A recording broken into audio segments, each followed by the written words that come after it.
and we'll fill for a minute, as usual. Yeah, so this is the part where I always instinctively try to be quiet, but I need to keep talking because we're gonna fill. So we're gonna fill this like it's a pie, it's a cream pie, a cherry cream pie. Cherry cream? That sounds weird. I'm just talking at this point. Dirk, say something. Wow. This is me saying something before Brian says anything else. I'm eating a Star Crunch. And unfortunately, there's nobody here to say, hey, Dirk needs to be turned up.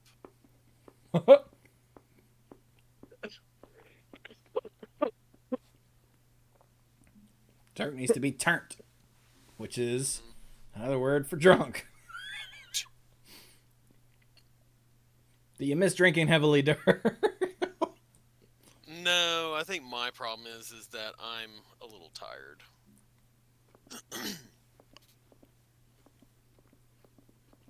Yeah, I feel you. I was streaming until 2 a.m. like an idiot. Mm. Hmm. This is a good Star Crunch.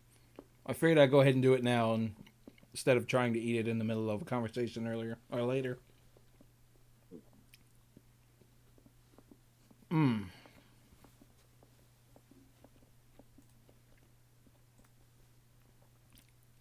Delicious. All right You then. guys both have. Oh, okay, go ahead. Lead your wishes. Okay. Here we go.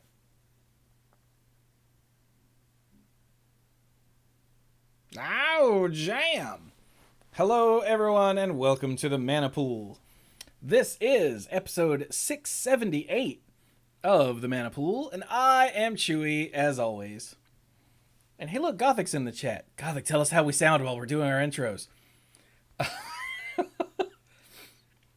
Gothic's not actually here. He's playing Fallout New Vegas, according to Discord, so he won't actually tell us how we sound.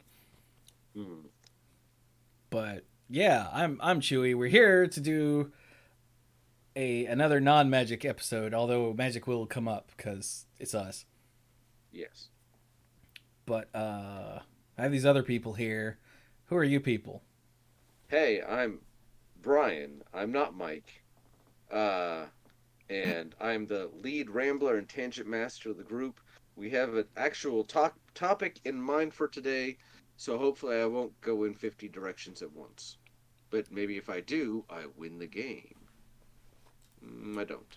This is about where Mike would start talking, but Mike is a bit Yeah, busy at the moment, Mike is so indisposed at the moment, which I didn't find out about until just a few minutes ago. so Well, I'm Dirk, the self proclaimed greatest man alive and moral compass of the group. And this is me talking so that way when people do come on, they can be like, hey, Dirk's too quiet. Yeah, he is. Maybe. I don't know. I need to speak up. Yeah. yeah, Interject let your voice be heard, man. and talk Come more. on, unionize. Fill in the space and everything so that way time's not being wasted or anything.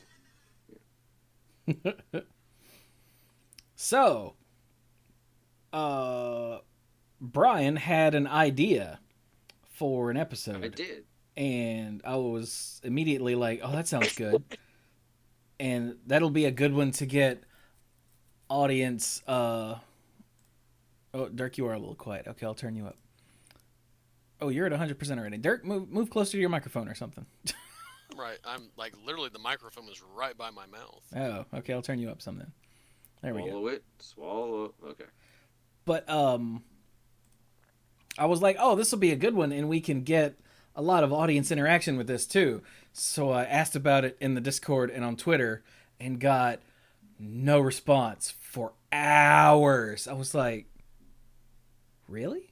And when I said in the Discord, really, no one? Suddenly we got feedback. I was like, oh, there we go. But so, as you know, we've gotten together recently, Yes. and we For did well two for the main first things time, really. the first time since New Year's Eve, actually. So Yeah, yeah, and before that was before the world ended. Yeah. It's So been a very little long time. while. Yeah, Yeah. but like primarily, magic, because that's why Brian got us together. Hmm. Despite my best efforts to never play Magic again, Brian. Once I thought it was out, Brian sucked me right back in. But Well, the yeah. Go ahead. after that, Brian was like, "Hey, let's play a board game," and I was like, blah. So Sam and I played VR instead, while everyone else played board games. But that led Brian to a question of what do people like to do and not like to do in like a group games and activities setting. Yeah. Call it And party games or even just stuff with your family or anywhere in there. Yeah. But social games, social activities, yeah, with more than one person or more Right. than one other person, more than two people total. And preferably for this discussion in person. I mean, maybe you love going online and playing StarCraft with people on the computer. That's cool. I did a lot of that in college. Dirk and I both did, but for at least starting this discussion physically in the same space. I mean, I make no such distinctions because group gaming is group gaming, but sure, we'll lean more towards in person Well, for a bit. right. And then we'll see where the discussion takes us. So, but yeah, to go a little more in depth with the magic that we play, because that's really what brought us together originally in college, was playing magic, playing multiplayer. And we had not played for a while, and we know all four of us have moved away from magic, but the previews for the new set were kind of fire, am I right? And the thought of plane chase, and Mike did go ahead and buy all of the commander decks with the new plane chase cards. So we did one 5 person, the four of us and my daughter Sam, uh, commander plane chase game. And I think didn't you tweet out at one point about the chaos warp situation, Yeah, we had 92 chaos warps on the stack. which Mm. we had to. Mike had an idea to shortcut that, which was good because chaos warp resolving one at a time 92 times would have been insane. So, yeah, it worked out really well. It was a lot of fun.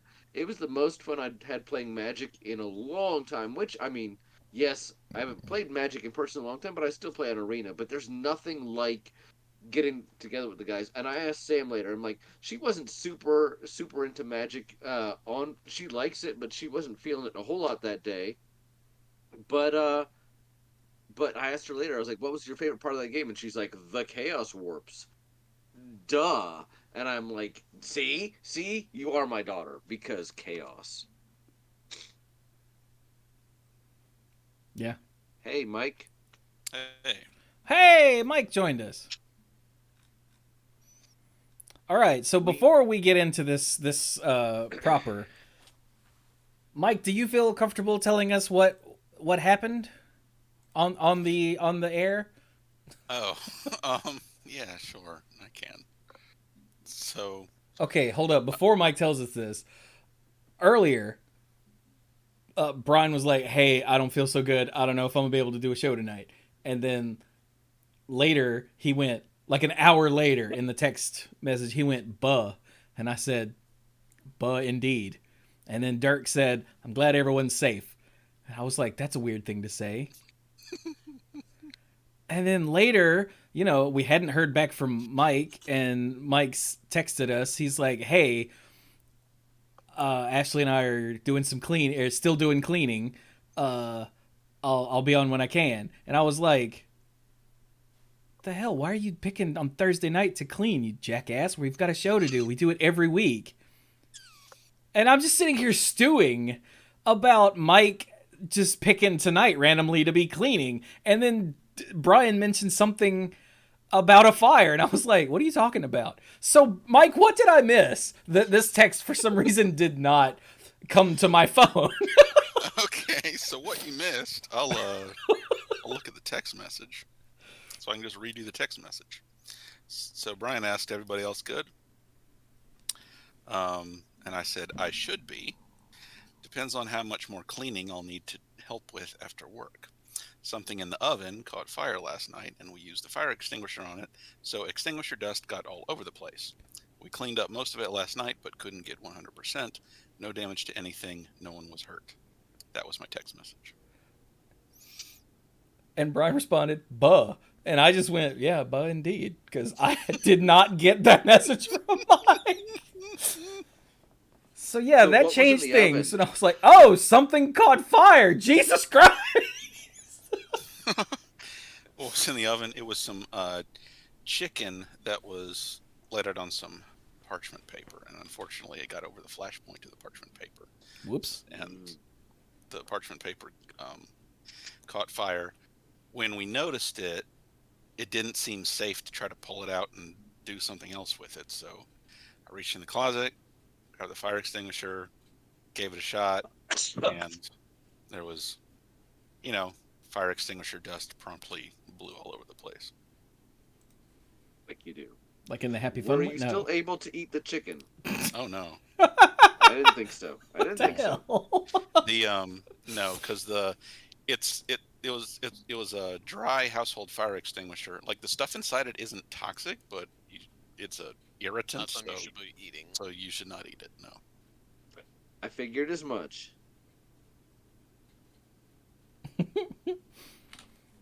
So yeah, the dorks told me what you said. Mm-hmm. I don't know, like 10 or 15 minutes after, you said you'd try to be here. I'm like, "You think we're going to get Mike?" They're like, "Oh, something fire." I was like, "Excuse me?" You just thought I was flaking out on you. Yeah. I was like, "Why in God's name are they cleaning tonight? Clean tomorrow." Like, well, it's Thursday. I didn't realize you were cleaning up after a disaster. Not just any disaster. I've been holding back this whole time. You do know what this was, right? Food that This- caught on It fire. was a kitchen It was fire! the It was waste. a kitchen fire! It was a kitchen fire! Thank you! Oh man. Yes. Oh, God. So yeah, we This looked made it me- up later because we were both like racking our brains, like, oh gee, is there anything else we could have done? Is there anything else we could have done? And the closest we figured that would have been the safest was to like try to put it out with baking soda. That would have been the safest option, which basically would have, involved, chucking the whole rest of the box of baking soda that was under the sink at it, just to make sure. But, that was really our only other viable option that would have been completely safe. Good Lord. But yeah, I am glad everyone's okay. I just don't understand why I didn't get that text. And also now I'm wondering how many texts from Mike I haven't gotten in the past. And I've just been like, well, Mike never bothered to respond. No, all those times I really didn't bother to respond. I don't know. I guess this was a pretty big one to miss. Yeah. That's why I sent the screenshot, because I was like, this is what I saw. Just Brian saying "buh" an hour later. All right, so Mike is here. Everyone's safe. Everyone's fine. Everyone's safe. That's the important part. We're all fine here. Yeah. How are you? So, group activities. Yeah. I don't remember where Mike just appeared, so I don't remember where we were on the conversation. I was just giving a brief, not that we really talk about magic a whole lot, but this is why it was of particular interest and why it really resonated with us this last time. But magic is just one of many activities that we enjoy playing together. Woo! And Mike just Um, resubbed for 38 months and said, "Kitchen fire! Woo!" So, but what are other group activities we have enjoyed in the past? And I'm going to start off the conversation with what I think was a big one for Carrie and I. The Wii. I say spades. Oh, I mean, spades was a big one for us in college. It really was. But the Wii, just in general. Like, I don't even know how to really describe it to people like Sam that were not around in the pre-Wii age. Because yes, you could get together and play video games with your friends. Like I remember playing Star Fox on the N64 or GoldenEye on N64, and the whole split screen thing. You it was okay. You made it work, Yeah. but it was like, hey, don't look at my screen, that's cheating or whatever. but but it was, and so that, and if somebody wants to talk about that, I mean, GoldenEye, that really takes me back. But the Wii. So I was a big video game person as a kid, but it's interesting enough, when I started going to college was when I really kind of, I didn't stop, but I didn't keep up with the systems. As I kind of mentioned earlier, I did computer games. I did StarCraft. I did Dark. You remember the Aliens versus Predator tournaments that some of the guys at the dorm would set up, stuff like that. Um, I did not. I think the last system I had was an N64 until in college. Actually, when I had moved out and gotten my own place, I went to McKay's and bought a secondhand PS2 because I'm like, I want to, play these Final Fantasy games and these Kingdom Hearts games that I've always wanted to own. Um, so the Wii comes out.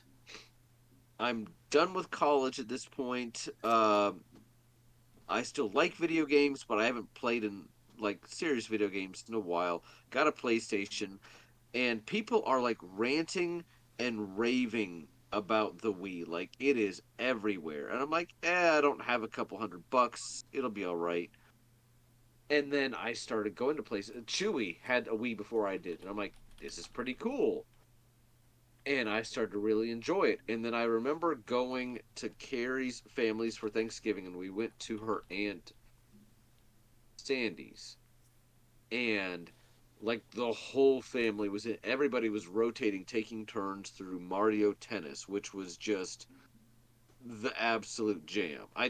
Again, you might go now like, oh, it's just a tennis game or whatever. I don't even know how to really describe just the community feeling of like everybody in the family taking turns playing with it, that it really just resonated with so many people. I think it has to do with the accessibility of it. Like everybody's like, I get how to play tennis, but I Yeah. don't have the skill or all that. Well, now you can do it in your living room with Mario and that, or with the Mii's and that sort of stuff. So at that point, we started watching the ads, and like you couldn't find them anywhere. But we learned that when Circuit City, when it showed up in an ad on a Sunday, it meant they would not run it in the ad if they did not have some.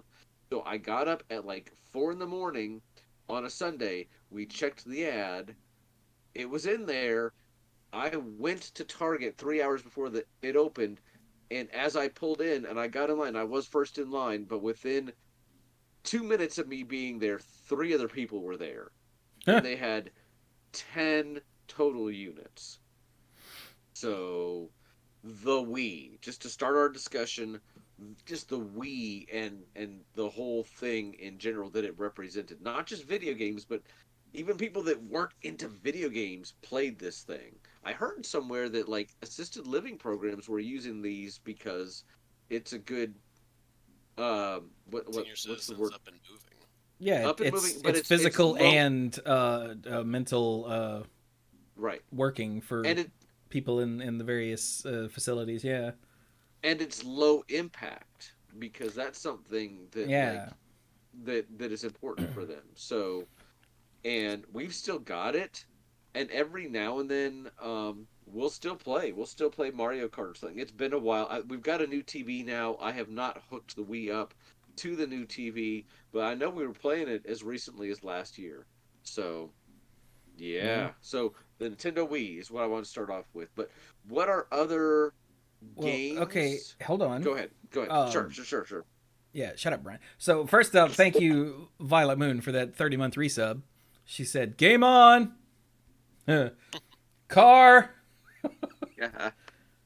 game on." Okay, yeah, I last year I think or year before or something like that, I gave my old Wii to the parents, and Mom is forever saying, I need to get you to show me how to get that up and running. I'm like, you just turn it on. I was like, why? Because I want to go back and play some like the Wii bowling and Wii tennis and whatnot. Not so much the golf and the boxing, but those other two, pretty much. I want to do that, get some exercise. I was like, all right, cool. There you go. I remember the bowling, yeah. But And I that's like always the remember- only video game we ever got Mom to want to play was Wii Sports because it wasn't, you know, a video game in the so many buttons what do buttons do. It was, here, move your hand like this. She's like, oh, I got this. Yeah. I have hands. I've been using those all my life. Exactly. I remember Wii bowling, and I remember feeling like I was never quite as good as it, like as good at it as I thought I should be. Like, oh, I know how to move my hand. I should be rolling strikes.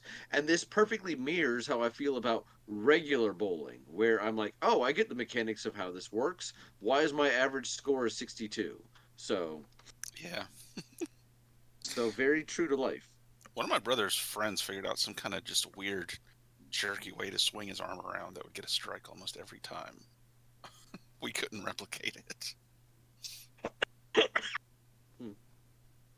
Did you ever this is a side point, but did you ever have the mat on the original Nintendo system with like the Olympics games on it?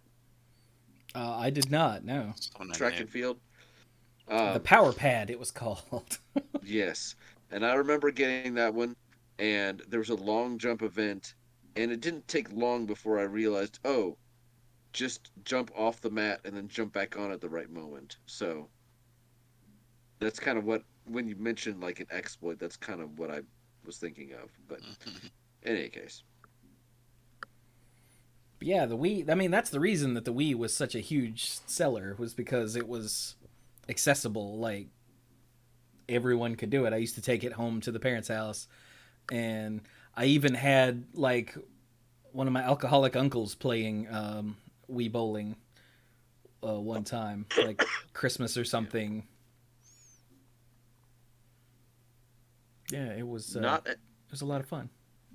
Not everybody is gonna be able to play every sort of video game. Like even some of the fighting games, which no disrespect to fighting games, but they are one of the easiest pick up and just start playing genre versus like RPGs or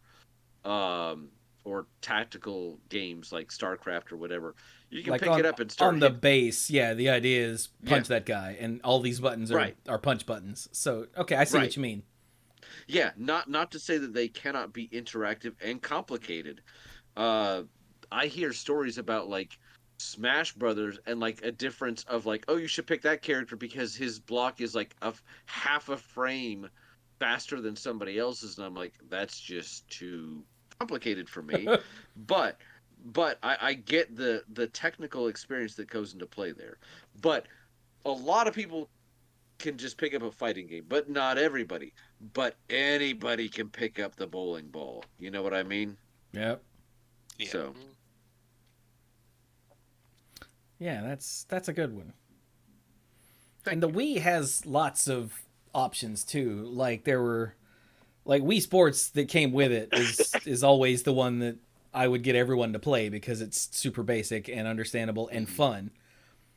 But like Brian mentioned Mario Kart, I do remember one time when we were all at your old house, you had us all playing Mario Kart together on your Wii. Oh yeah. And obviously like Smash Brothers is always good, although I didn't have that one, but I had all the others. But yeah, like I always gravitate towards video games in my brain when you say group games, like, and you've already mentioned some of them. Like in college freshman year, it was Smash Brothers, the original on the 64. That there would be four of us late at night until Squanto decided it would, well, I'm going to bed. He was always the first one to leave. And then it was just three of us playing and it wasn't as much fun. And so we'd usually stop. But And then sophomore year, it was Perfect Dark. That would always get played in my dorm room in split screen multiplayer. Yep. And then, like, by the time I got to meet you guys, I don't know if we did much group video gaming. It was always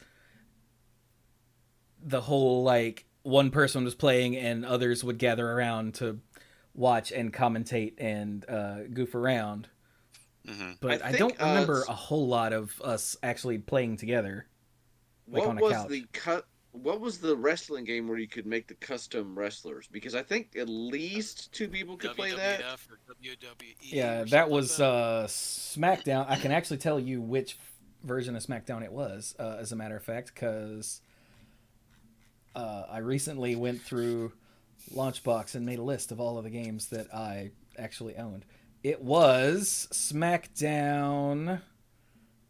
Nope, that's 360. Where do Sony games go? Because I feel like the one we played for a while, and had tons of fun with, but then like the next year's version didn't have as many customization options, or wasn't as easy to use. Possibly. The one I remember playing the most was SmackDown Here Comes the Pain, which was the last SmackDown before it turned into, I think, SmackDown versus Raw, which I never owned any of those. But I owned, like, the last 3 SmackDowns in a row. So it's entirely possible that we played one and made a bunch of ridiculous... I remember I had all kinds of crazy characters, and that's what I would do for fun, was just make characters. Like, I had a Jesus character who had, Yes. a robe and sandals, and his finisher was a crucifix powerbomb, because of course it was. And I also made, like, a demon, a Satan character who had leather pants and horns. But... I made a Vader character and like completely totally maxed out his strength, and he moved like a truck, and he could never hit anybody, but if he hit anybody they were just down. And we all had our avatars for ourselves in that. Yeah, of course. And I remember I would set up like I want to say Royal Rumbles, but maybe not Royal Rumbles. I don't think I had that Cage many. fights and, But I would yeah. set up like 6 or 8 player matches and just put it on watch, and we would all sit there and cheer on our own little dude. Oh yeah, that was fun sometimes. Just hang out and watch it. I remember AJ made his guy like, we all made our guys look like ourselves. Like mine had a pudge, and AJ's looked like Goldberg. And we were like, AJ, bruh, you ain't buff. He made him. He made his really cut. Yeah. And I think everybody else was a little less cut. Let's just put it that way. Kill AJ. But yeah, and Chifuji in the chat said that Rock Band was a big thing that I had also forgotten about. Dude, yeah, when Scott lived here or next door, me and Scott and his girlfriend and whoever else was around, like if we were at Lex's house, then it would be poor Lex, who didn't care that much. And Mike several times. Like we would all just hop on and play Rock Band for hours because we didn't have anything else to do, and That was big fun. the apartment on that side of me was the model, so no one lived there. Scott and Angela lived on that side of me, and the woman upstairs was hard of hearing. So we could just rock all night at max volume, and no one cared. And we would pass the instruments around. Whoever was doing vocals got to pick the songs, because there's nothing worse than trying to do vocals on a song that you don't know.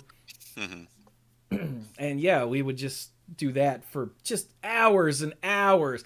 I have so many Rock Band songs that I downloaded on the 360 because they were like $2 a piece. And Scott would be like, "Hey, did you see such and such came out?" I'd be like, "Yeah." He's like, "You gonna get any of them?" I'm like, "Probably not." He's like, "Get this one and I'll pay you back." And he would bring me a Cookout milkshake, because Cookout milkshakes at the time were like $2. So I was like, sold.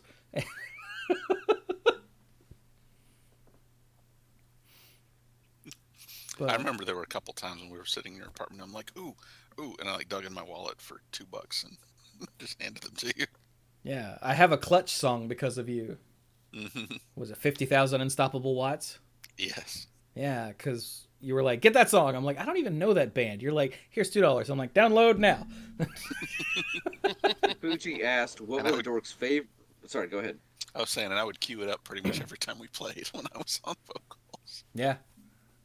I ran across that random video of you that like someone took on an old ass cell, well, that I took on an old ass cell phone of you singing Painkiller. Oh yeah. And I don't know what happened to it, but I found it like a couple years ago and was like, ha! Nice. Chifuji says, what were the dorks' favorite or least favorite instruments to play? I sucked at the keyboard. Because Rock Band 3 had a keyboard. I was just not good at most instruments. I think when I played, I was pretty much always on vocals. Yeah. I have made the joke over the years many times that Brian is the whitest person I've ever met because he has no rhythm. True.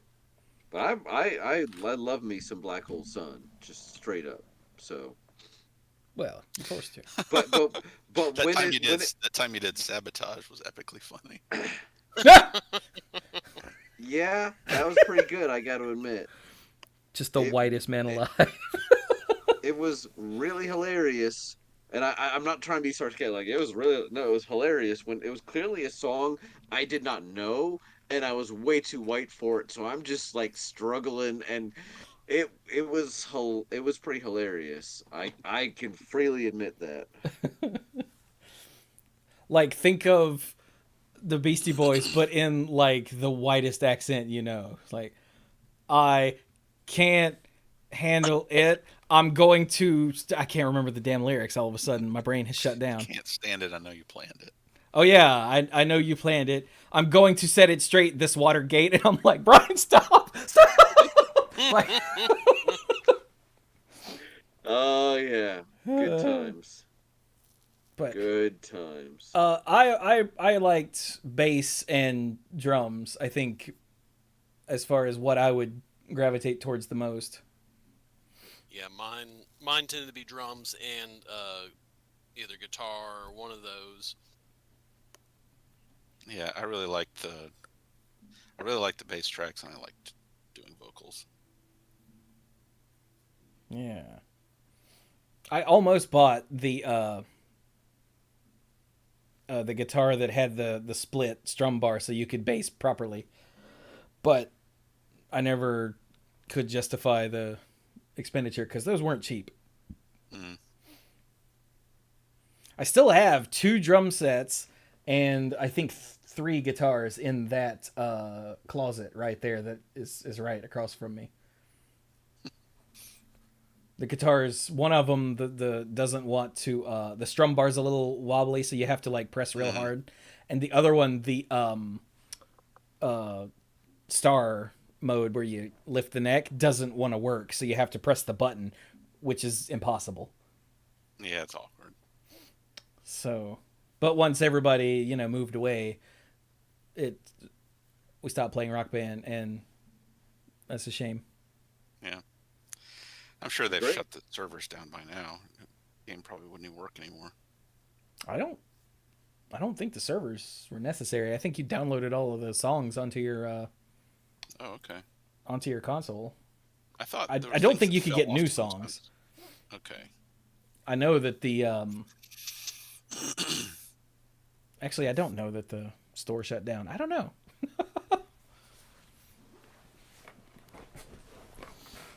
But anyway. So yeah, Rock Band was a lot of fun.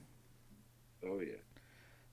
But I've noticed I don't do group things much. Not just like since, the world ended and having more than one person in my apartment at a time is bizarre.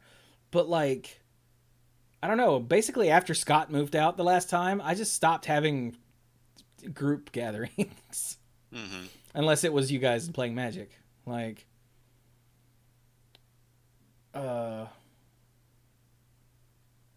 yeah. And even before that, like growing up, I didn't really do group things all that much. Like it was me and Scott, or me and Lomax, or like me and one other person. So I've had to rack my brain to come up with anything other than video games. Well, I had one thought, and maybe this will help you, and maybe it won't. slip and slide? No, I never did any sort of No? I don't stuff think like I that. ever did. Oh, dang it. I remember for like 7-year-old me, dad got a slip and slide, and it was the height of human ingenuity. Like, I mean, it yeah. was like rocket to the moon, sort of like it's a wet surface that you slid on. And again, kind of maybe for people that are too old for the, or too young for the Wii to really understand, but like this was something that like dad got it, and I think we probably put like 200 hours into that thing when I was a kid. Just it was this, for those that don't know, it was this you buy it and it was, you'd roll it out, but you would hook it up to a hose, and it was like this essentially, how do you describe that material? But like a tarp sort of material, but it was rectangular, and I don't know, maybe 10, longer than 10, maybe like 15 feet long by like what, a foot wide or so. You roll it out, you hook it up to the 3 or 5. water. Yeah, it was What's that? like 4 or 5 feet wide. Okay. I'm not good at measurements, Clearly. like at all.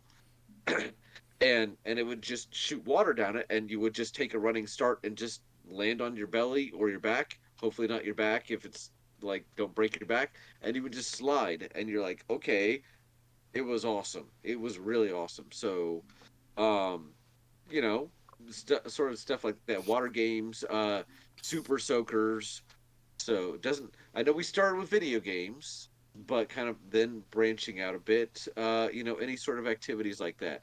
I don't think you want to see me doing a slip and slide now. I've got a couple extra pounds on me, and I think it would not end well for anybody. But man, for kid me and my brother and my sister, it was it was awesome. So opening it up a little more to that. Anybody, either that or something like that. Something that maybe an activity that you did with your family or your friends or whatever. Anybody? That weird sound you just heard is Brian coughing, by the way. Yes. I don't know why it And sounds like that. I think it's got something to do with his microphone or with Discord or something. But if you hear that weird distortion, that's Brian coughing. yeah, Just in I'm case someone's like, "What in the hell yeah, was that?" We don't know why it sounds like that. yeah. I'm ill. I'm here, but I am ill. But I'm here. So ha. He is not licensed But to ill, though, like the Beastie Boys, obviously. correct. I have not been through that training. Yeah. So, Dirk, how about you? You haven't said much. Then now you're not saying anything. Awesome. Well, in terms of, I think the Wii was the big thing back in school. So whenever I was in middle school, high school, one of the guys in the neighborhood, he and I used to hand off doing Mega Man. So you would get a try at a level. So we'd mutually pick a level, and then you'd play as far as you could until you died, and then you'd hand it off to the other person, and they'd try and get as far as they could before they died. And the whole point of it was to try and be the person who cleared a level all on your own, which didn't happen until, like, it didn't happen consistently until we got to Mega Man X. And in that one, it started to become annoying because the two of us started to get really good at Mega Man X. Like, if you died, you had to hand the controller off. So there were games where we would get through to like the Sigma levels before one of us would die. So you got good to My spite your son, sibling. yeah, well, and that was the thing, is that Trevor would watch me play whenever we'd get like um, the Mega Man X collection. He watched me play. He's like, he just stood there. He just sat and was astounded by the fact that I played Mega Man X and never died. Like I beat that game in, I think, a 2 or 3 hour session, like from start to finish. And he watched me play all the time and was just jaw dropped that I never died. And it was like, this is what happens when you play a lot of video games when you were a kid, and and you're in a competition with your friend. for who gets a crack at the game. So it was stuff like that. I think WoW was the other big one that my brother and my dad, right around Burning Crusade, when it came out, we were all on, and we also were in a guild that was very active and on Discord, and so we would do dungeon runs and raids and everything, and we did that. We were consistently doing that all the way through Wrath, and then at that point, Chelsea and I got married, and right around the next game, I kind of got out.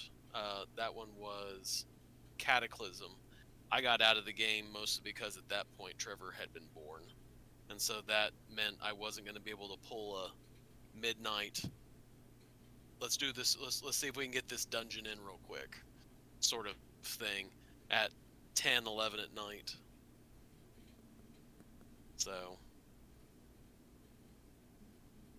I think that was ones that I did that were social. Other than again, like the us playing in college, and then whenever I moved in, and Devin and I were roommates, because we would get groups together to do a little bit of Wii Sports and Rock Band. Devin and I would do a couple of Rock Band gigs together. Well, I know you wrestled in high school, and that's not necessarily what we're talking about, but did you do any other sort of sports with your family? Like, did you guys ever play basketball or anything?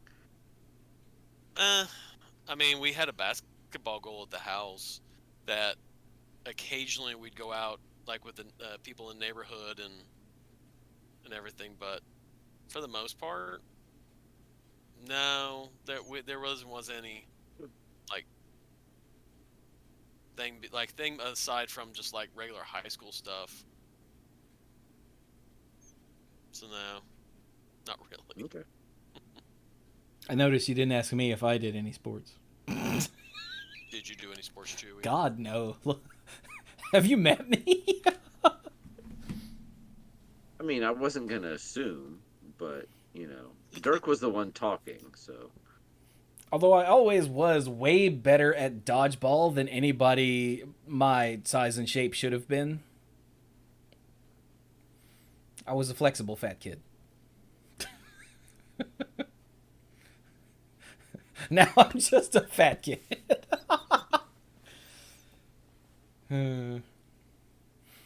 My family, the last, I don't know, 10 years or so, has picked up, or my old man especially, has picked up cornhole as a thing that he likes to do when there's people around. Like on Mother's Day, we had one of my cousins and two of her friends had, on their way down to Florida, had stopped by to spend the night. And I went, because it was Mother's Day, I went to see the parents, and they were there too. And I was like, oh, you people. These were good family members, not the ones coming in this weekend. But we played some cornhole, and it's a lot of fun because it's, you have to be able to do extremely basic math, and that's all. And hey, Cardboard Samurai just resubbed for, what does that say, 26 months. Thanks, buddy. But yeah, cornhole, for those that don't know, cornhole is like horseshoes, but without throwing chunks of metal. Instead of a pitch with a board, with a post sticking out of it, it's a board with a hole in it. And you're throwing, instead of a horseshoe, which is a deadly weapon, you're throwing bags of, corn. Beanbags. Yeah. Which I had always, in the North, I had always heard it called beanbag. Like, you just played beanbag. And then I moved down here, and somebody was like, you want to play cornhole? And I'm like, what? And they're like, do you want to play cornhole? And I'm like, I don't... Look, you seem real nice. Is this about to put the lotion on the skin? Because I'm out. I was a little, like, I didn't, like... I had heard the Beavis and Butthead, quote, but I wasn't. Legit had no idea what they were talking about. And later they were like, this. And I'm like, oh, you mean beanbags? And they're like, well, beanbags? So, regional thing. Kind of like barbecue. It's true, yeah.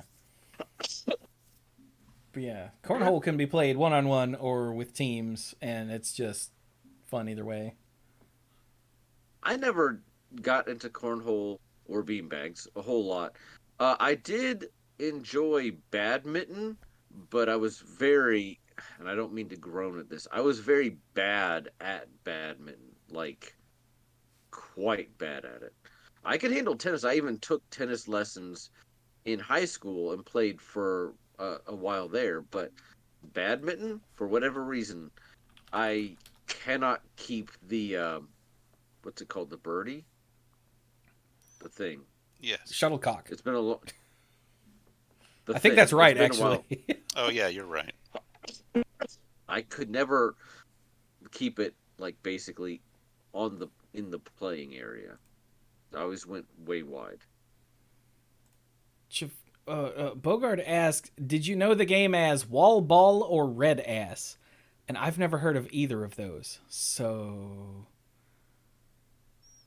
I don't know what wall ball or red ass is. Sounds kinky though, like cornhole. In college, the dorm that we lived in was a residential college program, meaning that it was trying to be a smaller environment within the larger university, and they would run events like a movie night, a coffee bar, that sort of stuff. Um, but one of the things was the annual croquet tournament, and I was like, croquet, but then I got into it a little bit. And I was like, yeah, I played in the tournament. I don't think I ever won, but croquet was something that I got into basically for that. Anybody do any intramural sports? Because I did football and I enjoyed that. And it was funny growing up. I think Dad always thought I was never a big sports guy. Yeah, big surprise. But he had me try a lot of sports that did not work out. For all the video games, I lack the hand eye coordination for baseball. Like, to me, when I should swing, logically does not add up. So it's no surprise I just about Yeah. never hit the ball. But they had me do that for like 4 years that felt like 20. Coach always stuck me in right field and forgot about me, and probably for the And best. rightly so, yeah. But so they never had me try football, probably because I was not a big kid. But then in college, I started playing it, and I wasn't great, but I enjoyed the strategy of it. I enjoyed like figuring out plays and stuff. So I did enjoy the flag football a bit. Do you guys do any intramurals? I did. I don't know about in terms of intramural. I guess just college was the best that I did, but I did bowling when I was younger, and at one point I actually had my own like bowling ball that was my own, like my bowling ball, and I at that time I was picking up pretty well how to do all the parts and pieces of it. Um, I think the only other thing I did band. That was a big thing that I enjoyed. Oh yeah, I was in marching band in high school too. So yeah, I remember that. That is its own culture. But I feel like, and maybe this is me, but I feel like maybe I've started to get us a I little was about to astray say, from. I don't see how I sports we did I in high school has anything to do and with what we're talking about. and I caught myself maybe not in time, but not 20 minutes later. So bringing it back a bit. Um, other games or activities. I know we've talked a lot about video games in general, and we can keep mentioning those, but just So we one don't have night, to stay. Sorry, go ahead. one night during the annual Memorial Day family gathering that I stopped attending a few years ago, uh, when it got real late, and most of the kids had, gone inside. Family members pulled out Cards Against Humanity for the first time I had ever played it. Huh. I have never played it. I see it every time I go to like Target or other places. I've never played it. What was your experience like? Well, this popped up in my Facebook memories yesterday or the day before, and it said something like, "You haven't lived until you found out that the winning card of a round of Cards Against Humanity was Daniel Radcliffe's delicious asshole, and that card was played by your mother."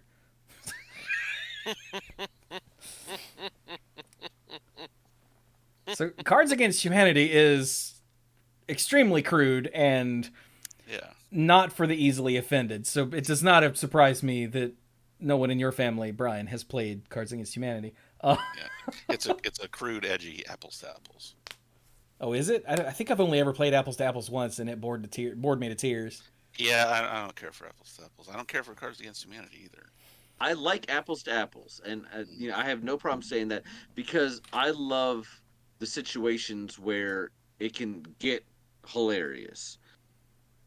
I turned Sam onto it, and she likes it more than me to the point that like we get together with my parents and we're like, "What are we gonna play?" And she's like, "Apples to apples," and we're like, "Sam, we have played that the last 3 times we have seen Grandma and Grandpa," and she's like, "But it's apples to apples." So I've created a bit of a monster, but It does have really fun and wonderful moments, but I feel like I'm just bumbling through it most of the time. And half the things I try just do not work at all. oh, I usually don't win, but it can be hilarious trying to figure out, you know, Like, I don't know Apples to Apples, but with Cards Against Humanity, you have to tailor your responses to your audience so that you win. Yeah. So Yeah. instead of That's it like necessarily Apples to being what you think is funny, it needs to be what they'll think is funny, which I Yeah. learned pretty quickly that my sense of humor and their sense of humor, while similar, mine is much more twisted. And so a bunch of the things that I thought were hilarious, they were just like,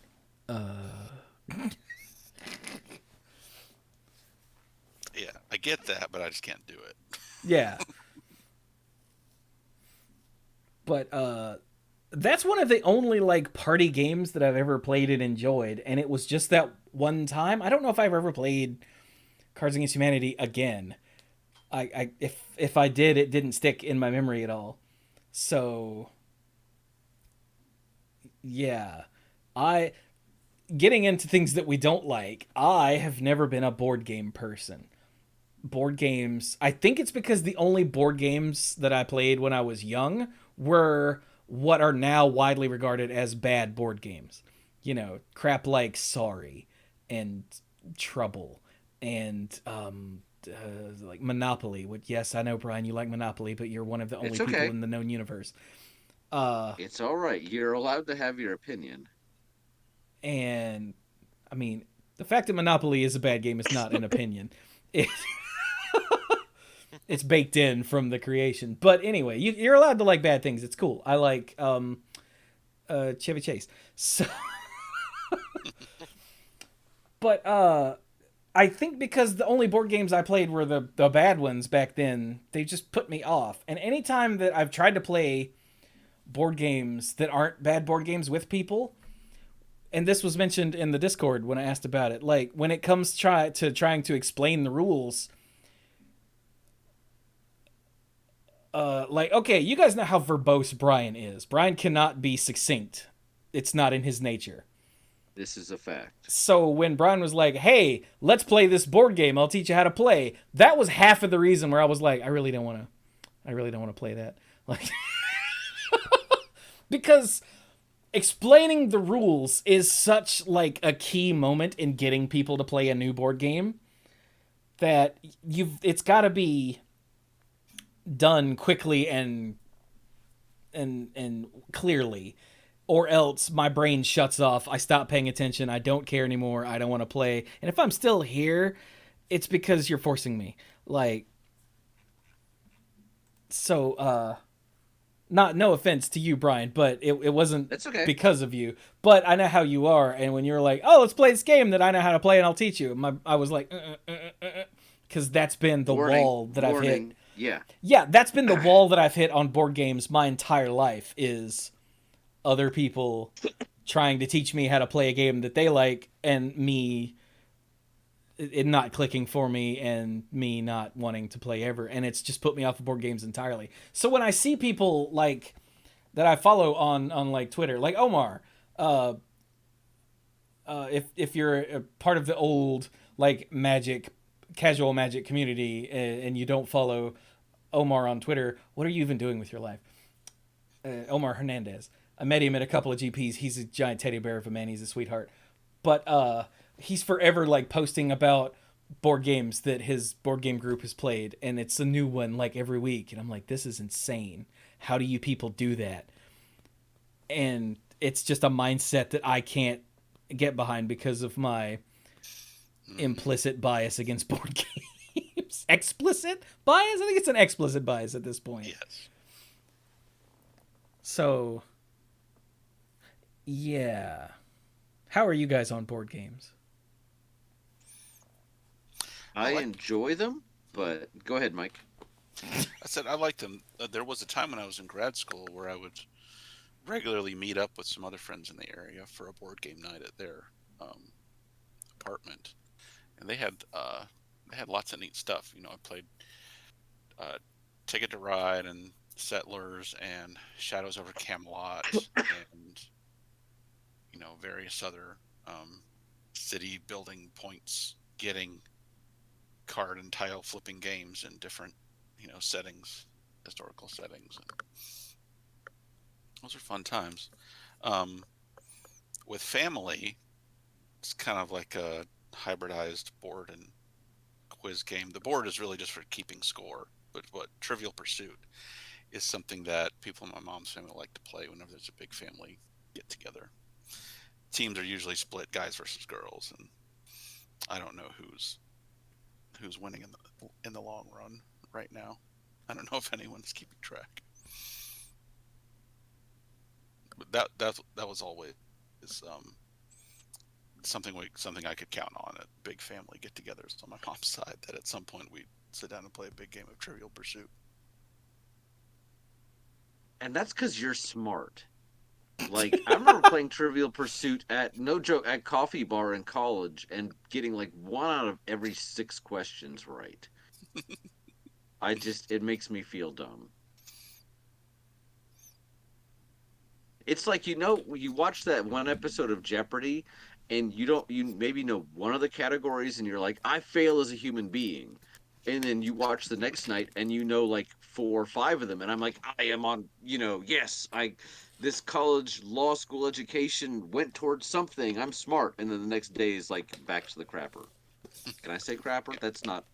This is a family show, right? Yeah. I said Danielle Radcliffe's delicious asshole earlier, so I think crapper's fine. That my mom played. So for me, board games, Chewy mentioned Monopoly, and I know it can be a bit divisive, but definitely played that a lot growing up. And the thing is about Monopoly, different groups, different play groups, different families, different whoever can play it very differently. And I'm not just talking about the whole free space rule, because everybody knows about free parking. But like, I played with my family and my dad wheels deals all the time. He's doing deals during other people's turns, which is kind of not kosher, but he's doing free hits and stuff like that. I remember playing with my wife's family for the first time, and I was a fraction of what dad does. And the whole time, like, they're sitting there. I love them. We get along really well. They're sitting there and they're being very quiet. They roll the dice, they move their piece, they do what it says, and it's the next person's turn over and over again. And I'm like, so, can we do a deal? And they're looking at me like, what? And Carrie told me after the game that they thought I was being too tricky. And I'm like, what? Have you met my dad? What? Like, to me, I was like going super easy. And then the frustration the and again, I'm not picking on them, but the frustration later became like they would always stall out because at a certain point, if you just go around the game naturally, statistically, nobody gets a monopoly. Like it just Yeah, doesn't happen with you have enough to make do. players. Hmm. Right. So, but they thought that again, I was being tricksy. So they would just kind of stall out. So we've reached a happy medium when we play, but I've learned to tone it down. What I am waiting for is getting my dad to play with them and see what happens. I don't think that's a good You're a idea. monster. Yeah, but it'll be hilarious and I'll get divorced, but it'll be hilarious. So, Brian will be but picking up his pieces and be like, "Worth." but you know, then played a lot as a kid. College not so much. Did card games in college, both Magic and other stuff, and we can talk about that in a minute. But then as an adult actually started playing more, and then especially during the early lockdown of COVID when the world ended, seeing Sam and Carrie all day every day. First, we were playing a lot of the video games and the Wii and all that, and then Carrie said, "We have all these board games. Let's start playing some of these board games." Got into Catan for the first time. That's when we got the Hogwarts battle game for the first time, and really just took off with that to the point that now we look back and we're like, you remember all those games we played during the lockdown? We're like, yeah. So we're trying to almost get back into that a bit instead of just defaulting to TV and video games.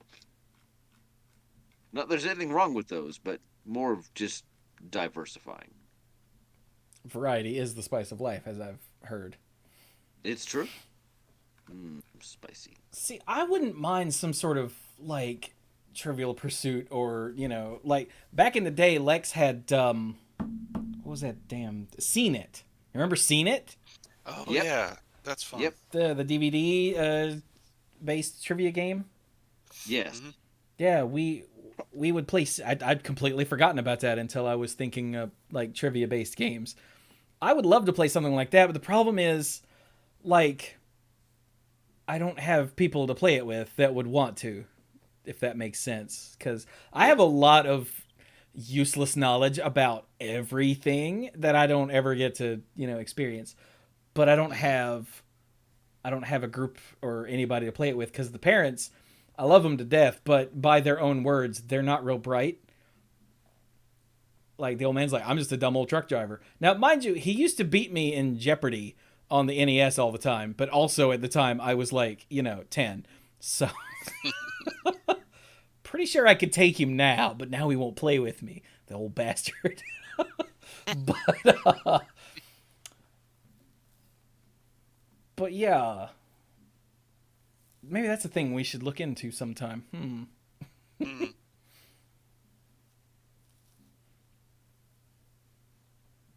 So, Dirk, board games? Any? Um, Similar to what Mike had said, the kids have gotten into like the standard ones, like Sorry and things like that. Yeah, the bad ones that Leighton put me off really, of them. Leighton really loves Ticket to Ride. Like we played that multiple times, You mentioned that, and Mike and mentioned that, and I don't know what that is. So, it's a train based one where you are given some destinations. Like there's destination cards, there's different cities mentioned, and your goal is to connect a route between the cities. And usually there's like two, three, maybe even four Yeah. routes that connect a city, and your goal is to you draw a card or you do there's certain thing actions that occur during your turn, and you can the whole point is you get enough cards of a certain color, and once you have enough cards of that color, you can put your pieces down along the colors between two cities. And the whole goal is to put enough down to connect your destinations. And if you connect the destinations, the cities that you have, then you get so many points. And the goal is when whoever the first person to run out of pieces runs out, there's like a recovery turn or two, and then you count up how many points you got, and the person with the most points wins. Okay. And the further the destinations are from each other, the more points you get. Yeah, the board of the standard game is a big map of the United States, and that's where you're building your railroads. See, I've already blanked out on this whole conversation. It's a much more fun game when you actually play it. Yeah, it's one of the classics. Yeah. Yeah. Like, even I am aware of Ticket to Ride, mainly because I saw that it had like a digital version on Steam that has like a bazillion expansions. Let's look. Ticket to Ride. Oh my god. So Ticket to Ride, if you oh, it's only got 10 DLCs? Oh. Amateurs. Yeah. So Ticket to Ride, or you can get Europe, Switzerland, USA 1910, Legendary Asia, India, Nordic countries, Germany, United Kingdom, Pennsylvania, what? Or France as the DLCs. Which those would be expansions, you know. And France. Pennsylvania? Get everything else is like a region or a country, and then there's Pennsylvania. What? Shut up. There's only 2 places in Pennsylvania. It's Philadelphia on that side and Pittsburgh on that side. Everything else is no man's land. Yeah, I said it. But Chewy, what I if think you that really may need be to train factually to Wanda? incorrect, but What was that, Mike? I said, but Chewy, what if you really need a train to Wanda? But that's not a real place. I've had to drive through it. Yes, it is. I went to high school with a Tawanda. Well, And then she was a couple years below me, but still. then there's Risk, and the one that I Risk. really enjoyed in college was it Samurai Swords? Was the Yes. one I really enjoyed. What is that? And Risk, Monopoly and Risk are the other big ones that I enjoyed. But I loved Samurai Swords because it's like Yeah. it's a more it felt like it was a much more engaging version of Risk. Because the way you win is you have to make sure all your generals survive, and you can load them up with troops so that way when it's your turn to attack, you can actually like plow through the defenses that are there, as opposed to Risk, which takes usually an unearthly amount of time to actually win a game of Risk. Samurai Swords you could play in, you could actually play that in about an hour or two, depending on how many people were playing. There was a counselor at Strong College that was into Samurai Swords and taught me how to play. Introduced us to it. Yeah. I thought that you were involved with that, but I didn't know if you had any history from yourself, like learning it before or anything. Bless you. Bless you. Even though it was a Yeah, cough, not it still sneezing, sounds but like a thank you. sneeze. That's just weird. Chat just brought up Among Us, which I had completely forgotten that we used to play Among Us all the time on stream, during the world ending. And that reminds me of that type of game, like Werewolf or Mafia or Secret Hitler or that I've never played any of those, games that are about lying and bluffing and whatnot. And have any of you guys ever played any of those? Not those other ones. Heard of them, but never actually Me did too. it. Same. Yeah, me either. Dirk? No. Oh well. I always thought I would be better at Among Us, but it turns out I don't lie well when there's no stakes. Sorry, Werewolf Within, not Werewolf. Thank you for that. I forgot. Werewolf Within does have a VR version, and I think it's available on the Quest, but it's no good unless you're playing with other people. And I try not to play video games with randos if I can help it. Because randos on the internet are the worst people. just the worst people. Like, we used to have a group gaming night, a bunch of us. Is me and Gothic and Bill and Cap and Steph and Haley. Yeah, 6 of us. And we would play Overwatch. And Yep. that was a lot of fun. And then when, like, at some points there weren't all 6 of us, we would play, or I guess some nights when it was all 6 of us, we'd play another shooter. What was that called? Killing Floor 2, which instead of being, team based against other people, it was team based against hordes and hordes of, zombies. It's Left 4 Dead, but more gruesome.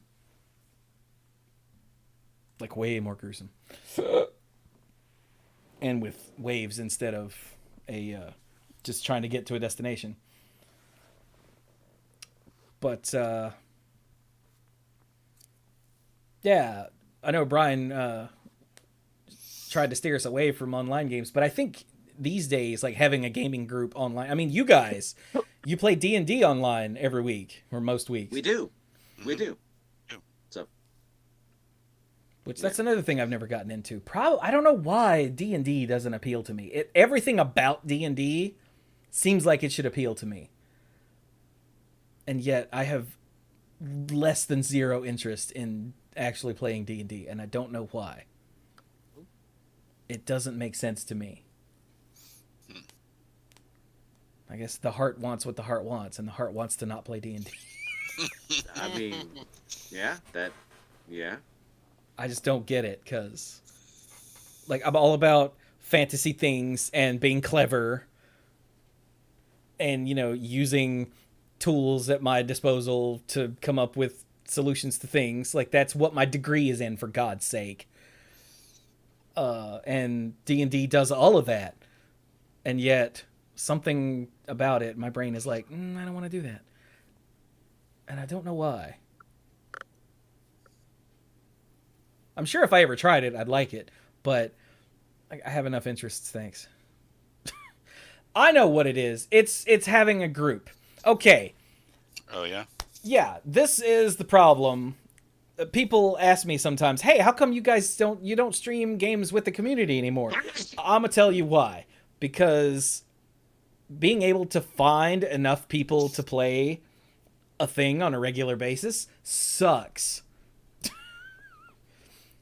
Like, especially on stream. Like, playing Overwatch, most of the time we played off stream, and it was fun because, there was no worry about streaming.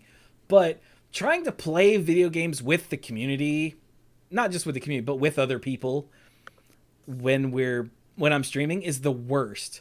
Because invariably, like even when we played Left 4 Dead, Squanto kept getting up and leaving. He would set his character to, be a bot, and he would just leave for like 10 minutes. And he did that multiple times. And I'm like, The auto squanto. yeah, auto Squanto. And then Scott got up and left once, but didn't realize you had to change your character to a bot. So Scott just stood there until some amount of time passed, and it automatically flipped him to auto Scott. And it's just a nightmare. And I remember we were playing Killing Floor back when Gothic lived with some friends of his, or I guess they're still friends, I don't know. But one of them was on with us while we were streaming, mind you, playing Killing Floor, and he was having an argument with his wife on a live mic while we're playing. And I'm like, and then trying to get enough people together to play Among Us in the community was like pulling teeth, because we're not a huge community. So, I knew it would be a problem, but there just weren't enough. Like, we always ended up with like Cap and 3 people from her community, or 4 or half, playing with us. Otherwise, we weren't going to have enough people for it to be fun. And Yeah. it's too much stress and pressure to try to get a group together at a certain time and to have them all, agree to play. Because if you hit a minimum number to have fun, and then one person's like, "Oh, I gotta go," well, now you can't play anymore. Like, or if you can, but it's not as much fun. That sort of thing. And I think all of that, not quite in the same way, but all of that is also why I don't want to try to get into D&D. Because, like, I've been podcasting with you guys for, what, like, almost 15 years? 16.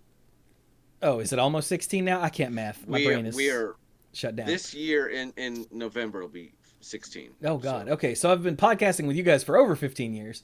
And I know how hard it is to get us to just respond to a damn text message. So, like, that's why when the pre-show and Brian's like, all right, for D&D, and at the beginning especially, you're like, no one responded to my email. And I was like, Yes, I'm aware of the delicious irony. and, So. like, so I love you guys, but I know how hard it is to get you to do stuff. And I Yeah. figured trying to get you to do 2 stuffs in a week would just one of them would have to give, and either we'd play D&D and the show would suffer, or we'd do the show and D&D would be flighty as hell. So Yeah, for us specifically as a group, that situation, that would be difficult. I am being summoned away. I'm probably not going to be back. Family issue. I hate to cut and run. I've greatly enjoyed this conversation, and now that I'm going, everybody else can actually get a word in, especially Dark. But I am being summoned away. Everybody have a great night. I don't think anyone is like mortally wounded, but I gotta go. Everybody have a good night. all right, night B. All right, good night. Well, that was awkward. Yeah. And strangely topical.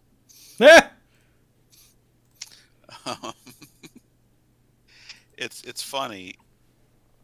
In some ways, a situation where you need a group of very specific people can almost make it easier, but it gets more risky if some of those specific people just aren't going to be available as often as they need to be, because then it just all falls apart completely. Sometimes you can work around it, but sometimes, especially if they're the dungeon master, you cannot work around it. Like I played for a little while with a group that was led by one of my friends from since I was a little kid, and one of our mutual friends from college, Gabe. He was the dungeon master. We were playing an adventure he wrote, and it was fun. But because of his availability with stuff going on, he just couldn't do it as often, and eventually it just all fell apart. We just didn't play anymore. But as long as you have at least the leader who can be available for all of them, and enough of the other people who can be available consistently, then it can go on for a very long time. I played in another group at Austin was DM at his mom's house. We played for like 3 years, like almost every week.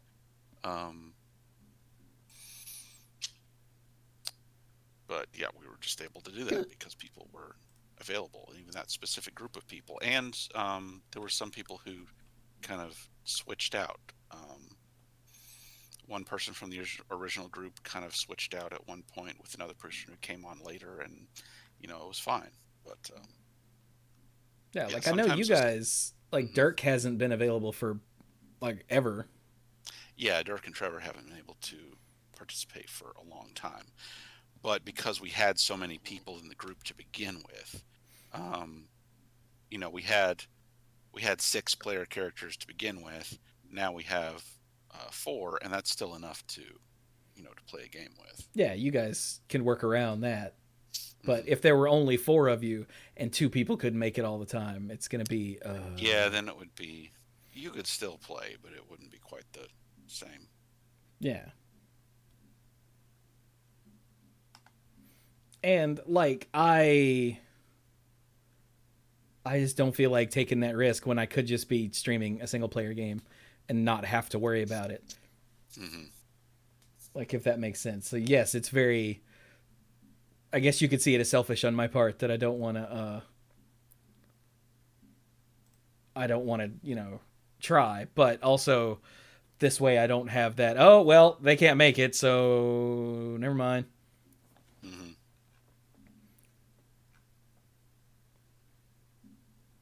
So yeah, I'm still sure I'd love it though, which is possibly why I haven't tried to jump in on it. Brian keeps saying, you're welcome to jump in whenever you like. I'm like, yeah, thanks.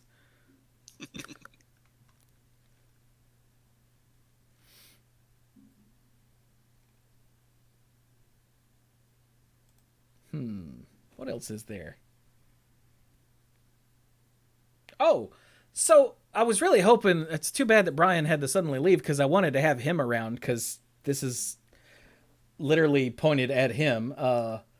But this is the thing I keep saying to the dorks. So whenever we're trying to schedule a dork get together,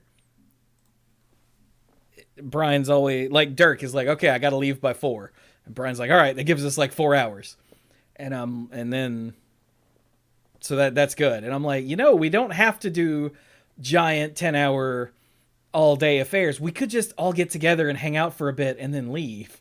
And Brian goes, yeah. And everyone goes, yeah. And then we never do. It's always like every 6 months we do an all day thing. And I'm like, I think it's because it's so whatever we do, our failures at figuring it out makes it so infrequent. That means we're like, oh, we got to pack everything in. I think so, yeah. But I love it that every time we have this conversation, I say that, and everyone seems to agree, and then nothing ever comes of it. Which, yeah, like I can't really do anything about it because my place can't host a group of people. Really, it was able to that one time, like right after I moved in, and I didn't have as much stuff and furniture. But now, no, there's not enough space. yeah. But like, I don't know. And I'm sure part of that is because y'all all have, families and lives and obligations and whatnot, which I don't understand because I don't do, social niceties.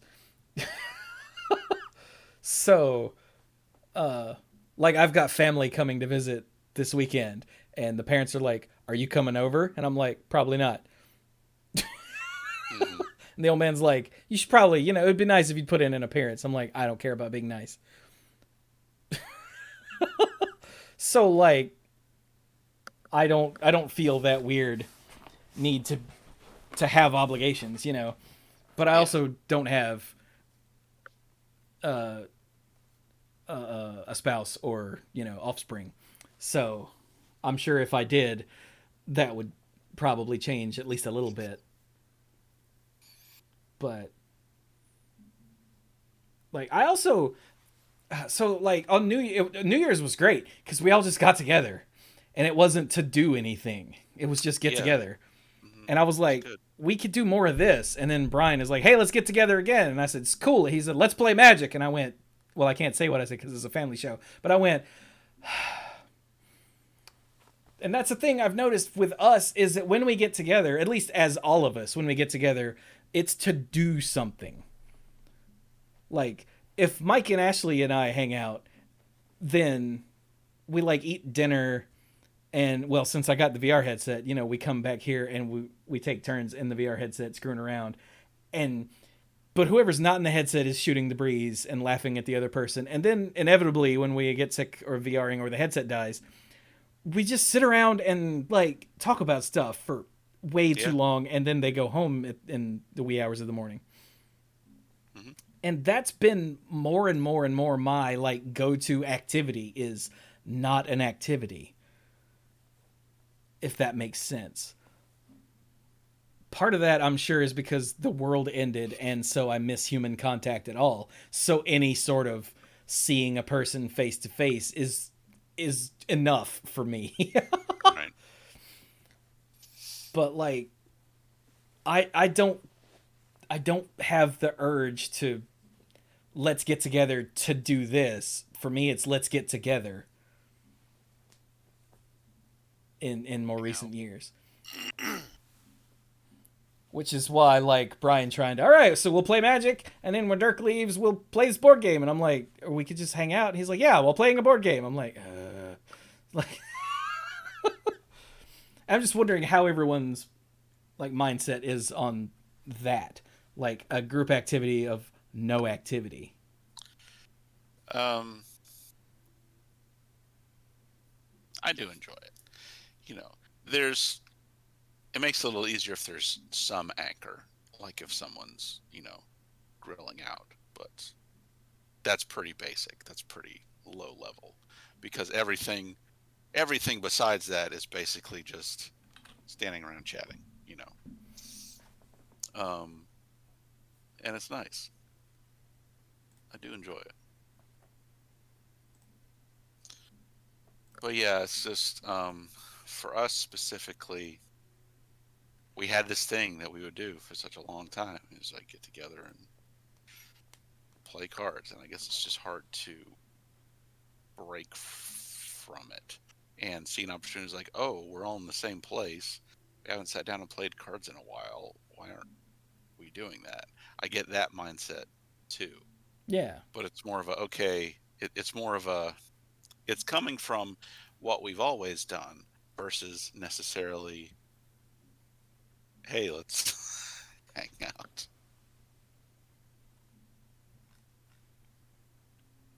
Okay. I get that.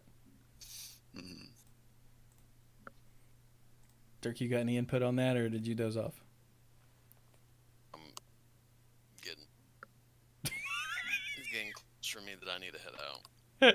Because that answers that question.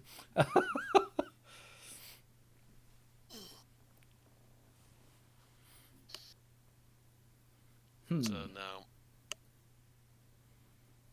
So when we get together, Dirk naps in the corner. Actually, is what happens.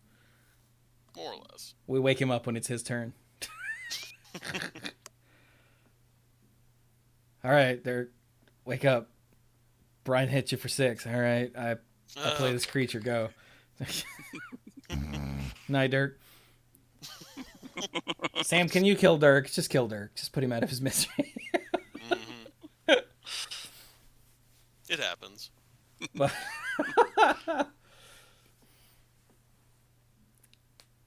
but yeah, I don't know if it's because I'm getting older or what, but Bogart said I think it depends on the attention span of the group. Some people just need direction and chatting just happens in between.